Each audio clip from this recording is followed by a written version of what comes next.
All right, today we're going to dive into something called the AC form factor. Now, I know that sounds super technical, but stick with me because it's really just a simple number that tells us a secret about electricity. It tells us about its shape.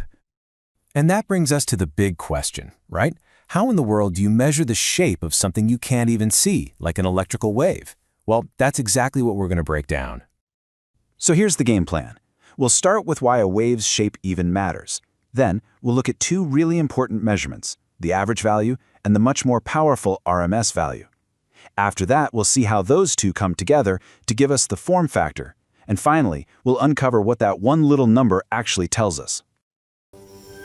Visit youtube.com/avidsystem and don't forget to subscribe.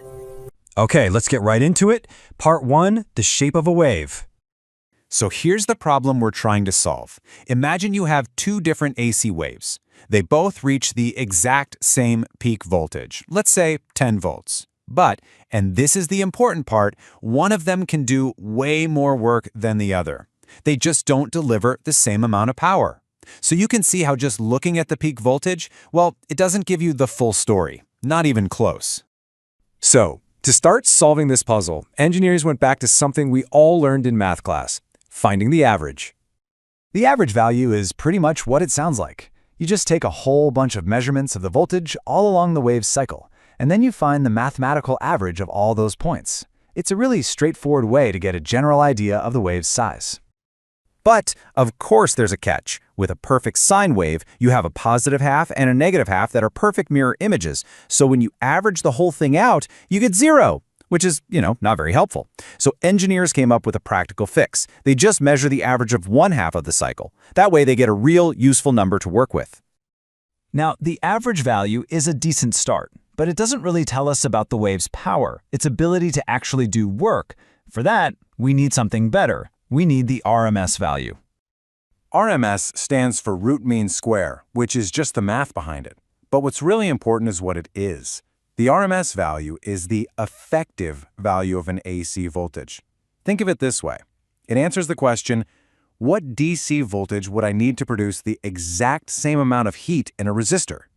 This is the key right here. The RMS value is the wave's true power, its work-doing value. It's the value that actually matters for running a motor or lighting up a bulb. In fact, when you look at an outlet in your house and it says 120 volts, that's not the peak voltage, that's the RMS value. It's the number that counts. Okay, so let's just quickly put these two side by side. The average value, that's just the simple mathematical mean of half the wave. But the RMS value, that's the effective value, the real-world heating power, the DC equivalent. And we're going to need both of these for our final step.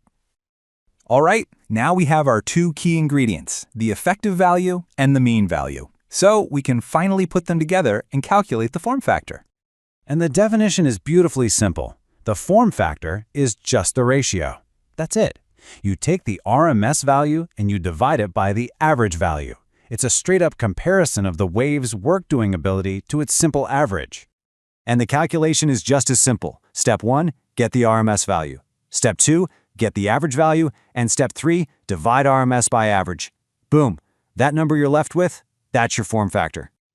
And here's the cool part. For a perfect pure sine wave, like the electricity that comes out of our walls, that number is always 1.11. This isn't just a random number. It's a fundamental constant that basically defines the ideal shape for AC power. So we've got this number, 1.11. But who cares? What does it actually tell us? Well, this is where it all clicks into place. Here it is, the big takeaway. The form factor is basically a secret code, a numerical signature for a wave's shape. An engineer can look at that single number and get an instant idea of what the waveform looks like. And this is so important because if a wave is distorted, if its form factor isn't right, it can make motors run hot or even damage sensitive electronics. And this table just proves it. Look, a nice clean sine wave gives you 1.11. But check out a half-wave rectified signal. That's where you chop off the bottom half of the wave.